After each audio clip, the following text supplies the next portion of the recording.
Testing, 1, 2, 3. My name is John Burroughs. I was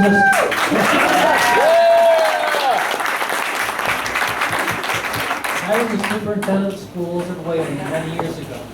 And frankly, I don't know why I'm here tonight.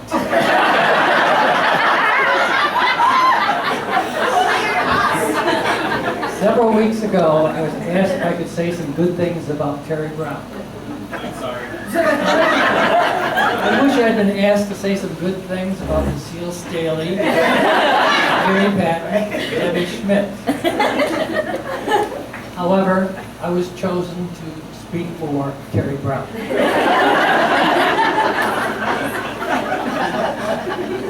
Now, I knew Terry Brown during his first 8 years when he was at Wayland. And frankly, he didn't do that many good things that I did.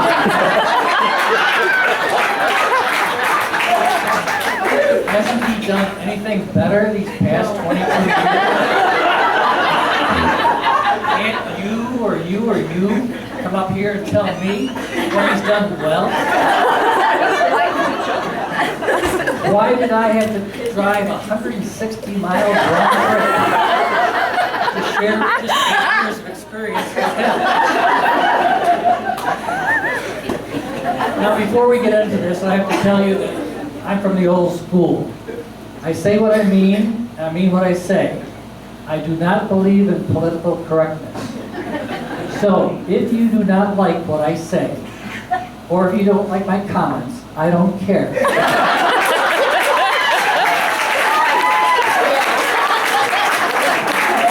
I am retired, just live with it. I've racked my brain over what good things I could say about Terry Brown. I can come up with just one thing. Like many of you can agree, perhaps, with that. The best thing that Terry Brown has probably done in the 30 years is to decide to retire.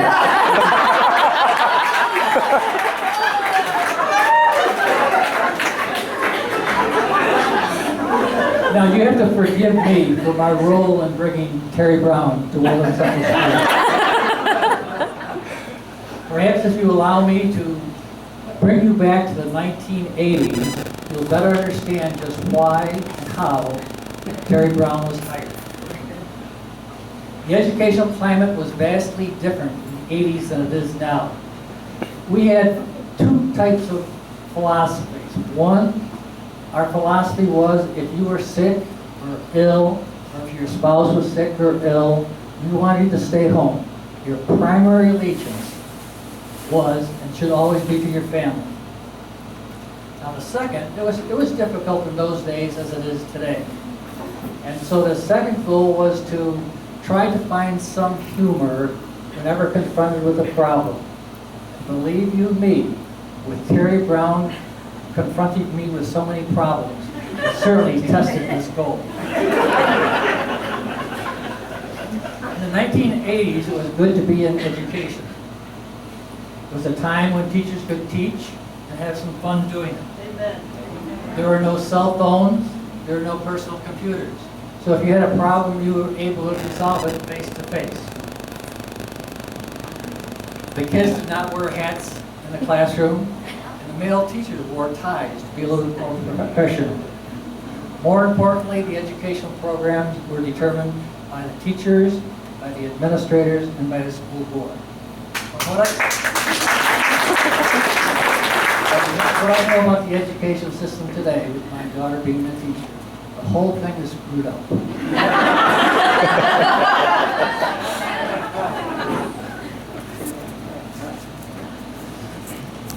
Let me at this time introduce some people who are very important to me. And if I do not mention you in particular, it's probably because you are just not important.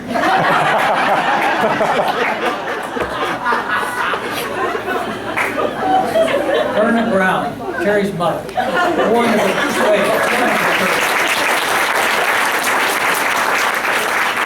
Cheryl Brown, who is not here, a wonderful person.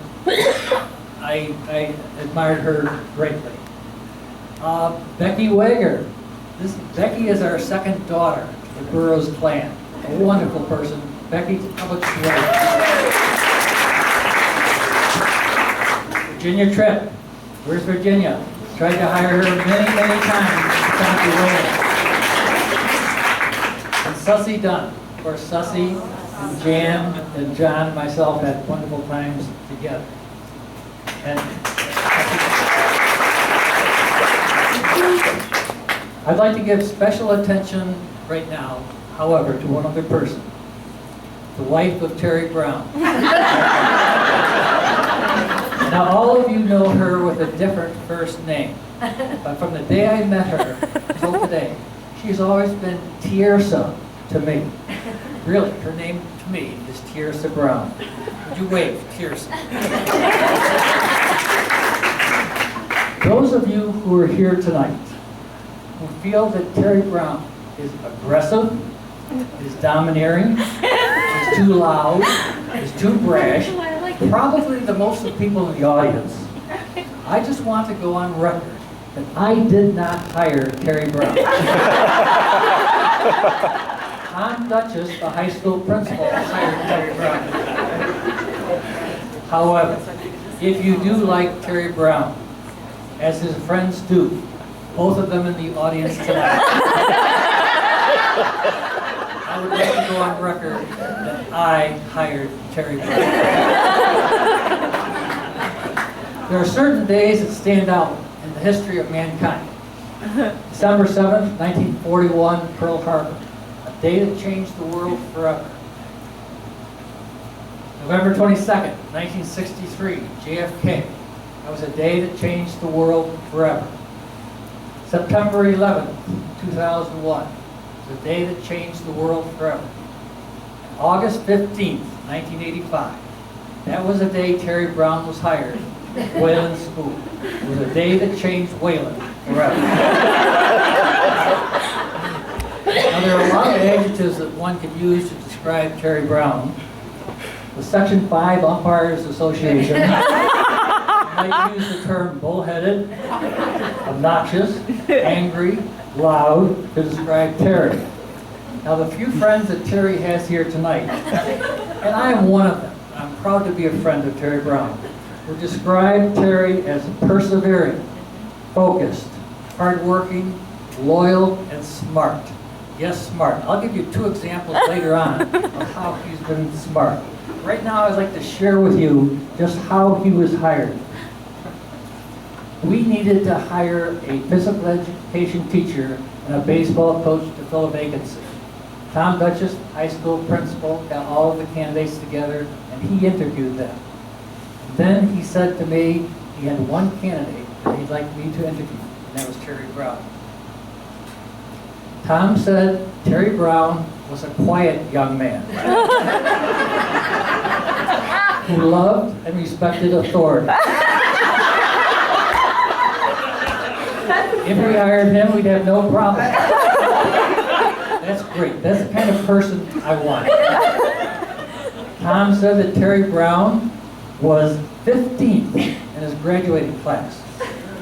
That sounded great. We needed somebody with smarts. Then we discovered that he graduated in a class of just 15.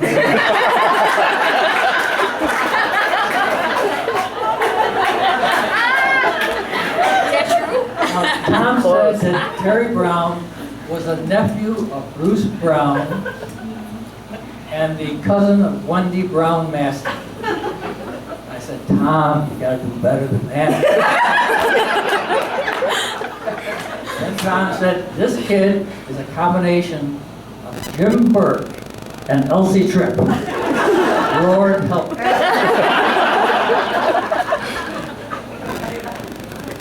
Terry Brown was hired because he was the only candidate for the job. I told Tom to bring him in for an interview, so I interviewed Terry Brown. As a superintendent, one makes many mistakes. As I look around this room tonight, I see I made more than my share. But hiring Terry Brown was not a mistake. It was a good decision.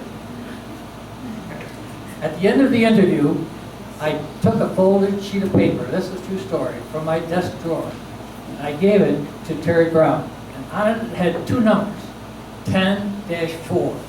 Terry thought it was $10,000 for each of the next 4 years, like the NBA. Sign on bonus. And I said, 10 represents you better have 10 victories in your baseball team and no more than 4 losses or you would be replaced. Well, he had a great record that year and he wasn't replaced.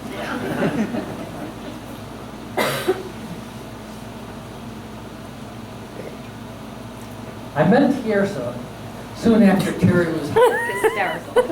He told everyone that he had a girlfriend, which surprised everyone.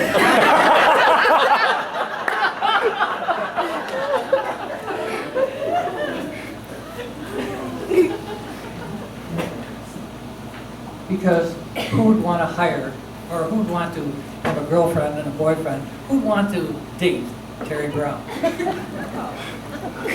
Sort of an oxymoron. Terry Brown, girlfriend. Now, Terry brought Tiersa to a school basketball game one evening, and he introduced us. I was floored. I was amazed. Terry was dating a beautiful young girl. After talking to her for a few moments, I thought, boy, she's got a lot of charm and poise. For a 7th grader, she had it all.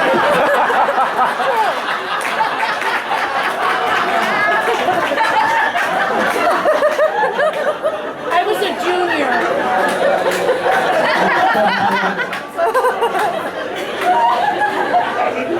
They were married as soon as she was able to drive at night. Now, before I conclude, I'd like to share a few stories with you about, and they are true stories. When Terry Brown took his baseball team down to Myrtle Beach the first year, I got to the game in the first inning, and the umpire had not only thrown Terry out of the game, but he canceled the game altogether. In another baseball game against HFL, he got into a terrible row with the umpire, who threw Terry out of the game. On another occasion, Terry Brown was thrown out of a baseball game and told to get off the field. He went over to the bench and he stood on the bench. The umpire came over and said, Terry, I told you to get off the field. To which Terry responded, I am off the field, I'm standing at the bench. That is what I had to deal with.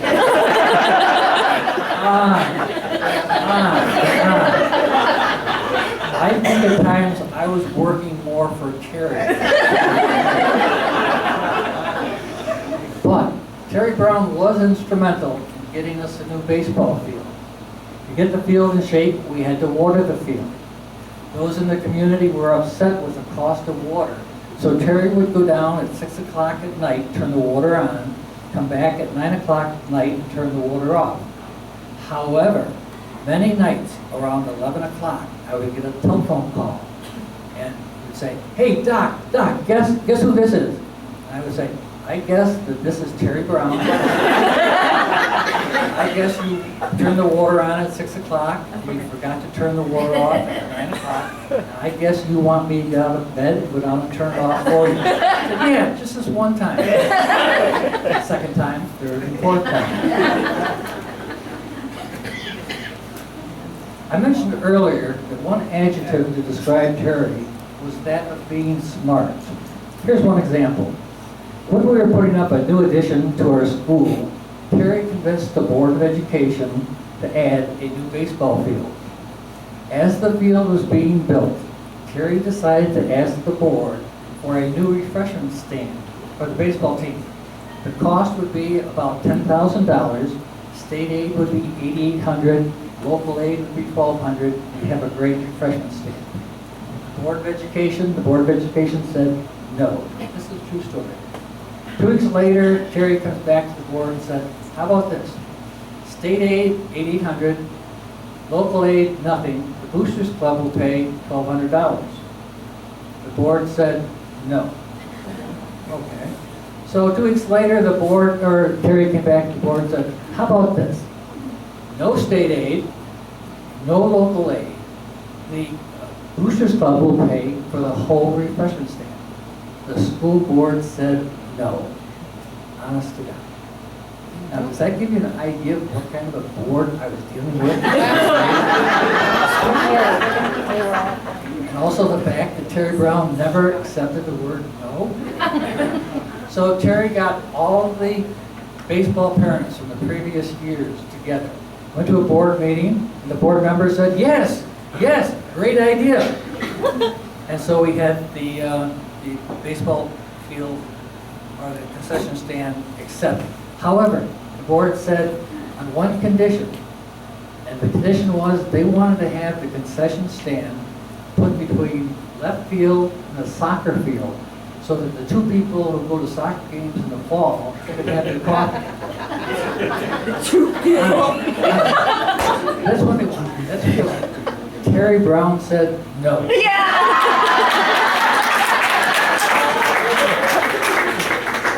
So Terry got Ed Murkowski Sr. to volunteer to dig the footer, got Barry Shaver to lay the blocks free of charge, got Dick Gamble to build the stand free of charge, got Pepsi to give us a scoreboard free of charge, got the construction company to give us the copper line to the scoreboard free of charge, got the prisoners to put up the fence along with Gordy Sick free of charge, got Don House to stain the stand free of charge, got Bruce Brown to work on a stand free of charge, got Dick Holbert to donate the first and third place dugouts free of charge. That's my first proof to you that Terry Brown had some smarts.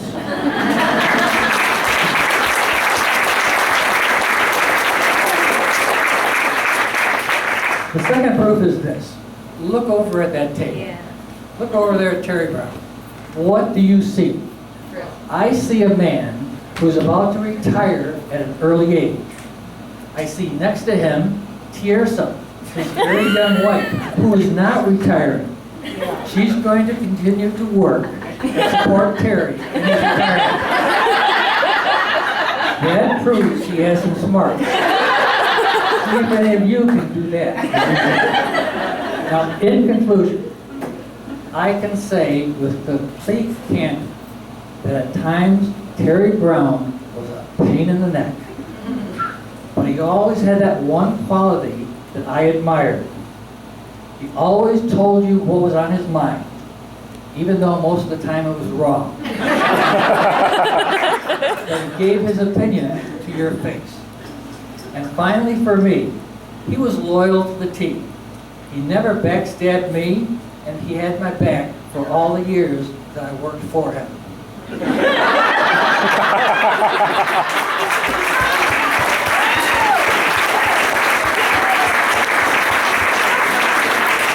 For those reasons, and those reasons only, I am here tonight. I actually volunteered to come so that you could appreciate another side of Terry Brown. One which I admire, one which I respect, and one which I congratulate him for being just himself. Terry Brown, congratulations. Oh, God.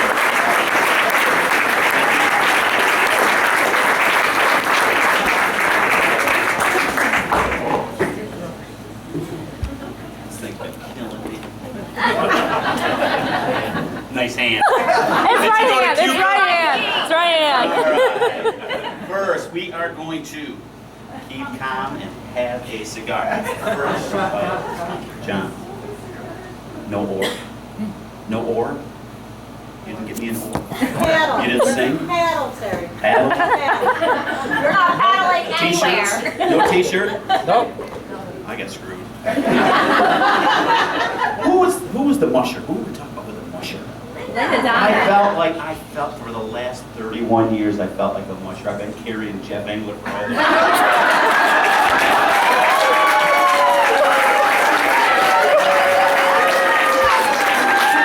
It's bad when you go off script, and I'm going off script. Okay, first, another announcement. Somebody's going to become a professor. Terry? Yes. I, too, am taking my professorial talents to the Sam Houston Institute of Technology. And so, read it in the newspaper. Say for sure. I'll be there. Sam Houston Institute of Technology.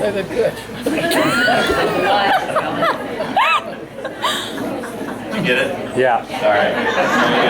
I think you better spell it out. Go low. All right. First, I want to thank everyone who took the time out of their busy schedule to come here tonight. Thank you, Doc John, for what you said. And everything you said about the baseball stuff, only partially true. Probably more than anybody, he was responsible for a lot of the things that went on in this world. There was an acronym for us, and it was the 3 Bs.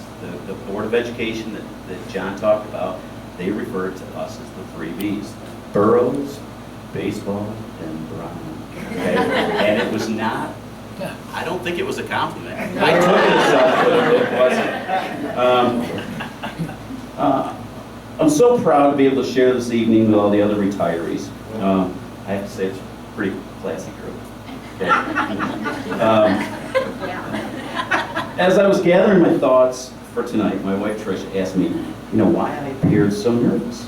It was in her typical kind and thoughtful demeanor. She says, come on, it's not like you to be nervous about speaking at events like this. In fact, I'm pretty sure that you could walk out there naked and no one would notice. Except that kid in the front row leaned over to his mother and said, Mom, I think it's a penis, but it's way too small.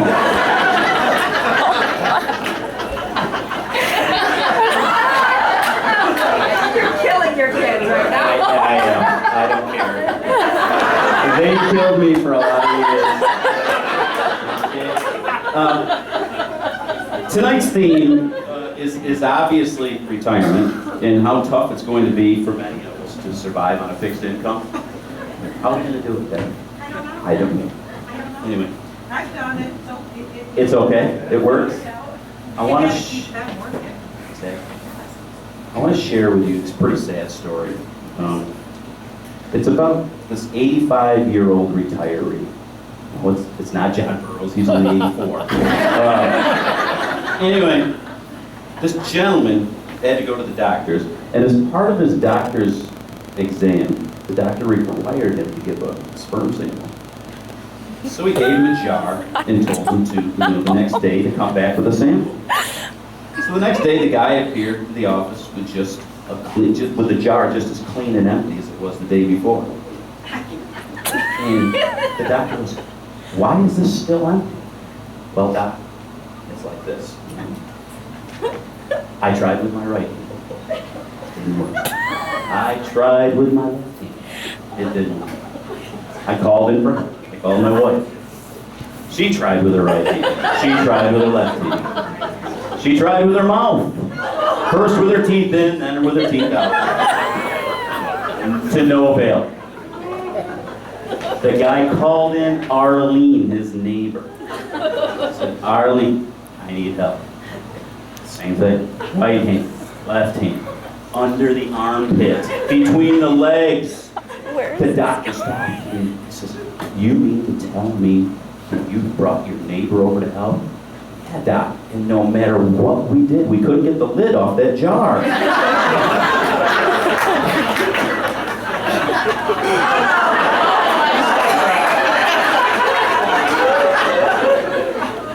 Tom Duchess hired me.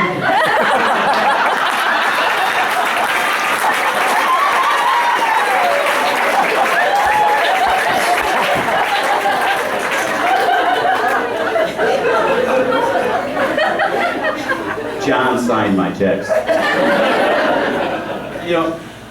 Seriously, this next one's a true story. That last one's true. This one's true.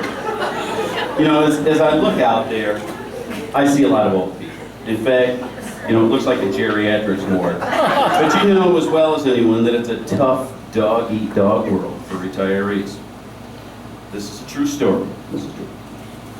About a guy who was forced to retire from a job he held at a pickle factory for 20 years. This is sad. His wife was pretty upset when she found out about it.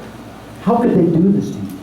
You've been a loyal worker for over 20 years. What on earth happened? What did you do? Well, honey, it's like this.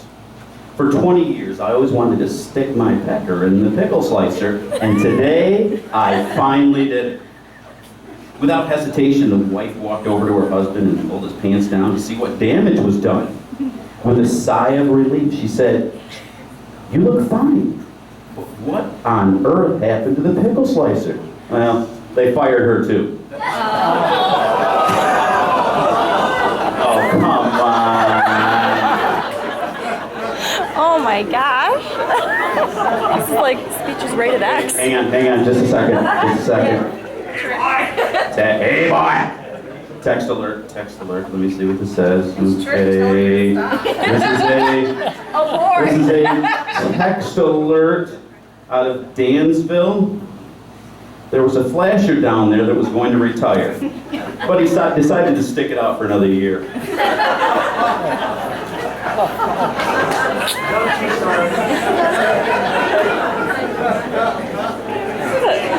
In all seriousness, Please.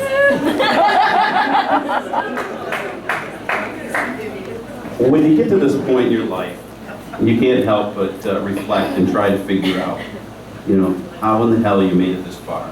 I'm sure everyone, of these people, these retirees, has similar influences. Seriously, first to my wife, Tricia, she's been with me every step of the way. I couldn't have done it without her. My 2 kids, Taryn and Tyler, you don't know how much joy you've brought me over the years. I appreciate it. A special thanks to my parents who are here tonight. They always gave me the latitude to do all the sports stuff when I was a kid. When it became evident that I wasn't into physical labor, my dad always gave me sound advice. He said, "You better get into education, it's your only shot." Next, I have the greatest dad in the world, but if there was a first runner-up, it'd be Jim Bird. He's done more for me than he'll ever know. Todd Campbell, school's lucky to have you. You do a great job. We appreciate all that you do for us. To Burroughs and Duchess, I often reminisce with Jeff Englert about the good old days. They were the good old days. There were so many things that they did for us. Athletics was always important to them, just as important to them as it was to us. But the thing that I want to get cleared up tonight, and maybe John can help me, who was responsible for hiring Jeff Englert? Was it you? No. You gonna blame Duchess on that? Yes. Okay. Bruce and Wendy are out here. During my AD years, Wendy was as loyal as anybody could possibly be, and she was just the best at what she did. And Bruce was with me for years and years, and he was awesome. And people know, if you needed something done, you would get a hold of Bruce, and he would take care of things for you. A big shout out to the baseball and PE family, Wager, Skip, Engler, Julie, Jim, and the old timers, Ellen and Brew, and especially Rich Martello. We miss him so much, and he'll always be in our memories. Finally, I want everyone to know how much I miss Bill White. Not. That was bad. That was a cheap job. It's all right. Sorry. Do you like that, Jeff? Jeff wrote that for me. Okay? That wasn't me. It's not like me to do that. You've never been this funny before. I'm retiring now. I've had far too many drinks to be given a microphone. When we all started down this journey years ago, it didn't take long for us to realize that education was a lot more complicated than the 3 R's.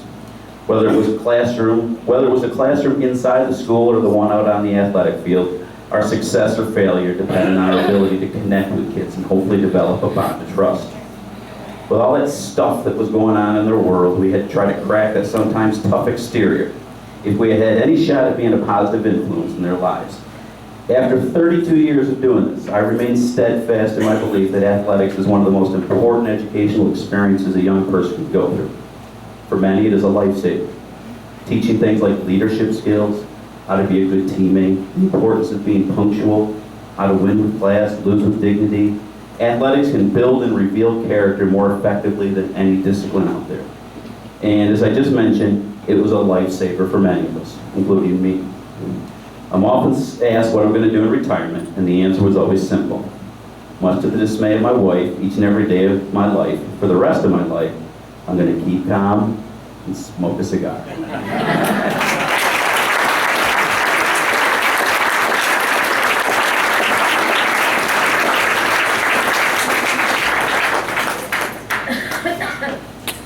Wow, I'm not quite sure how to follow up on that. Good luck. Congratulations to all of our retirees tonight. Their families' gain is certainly way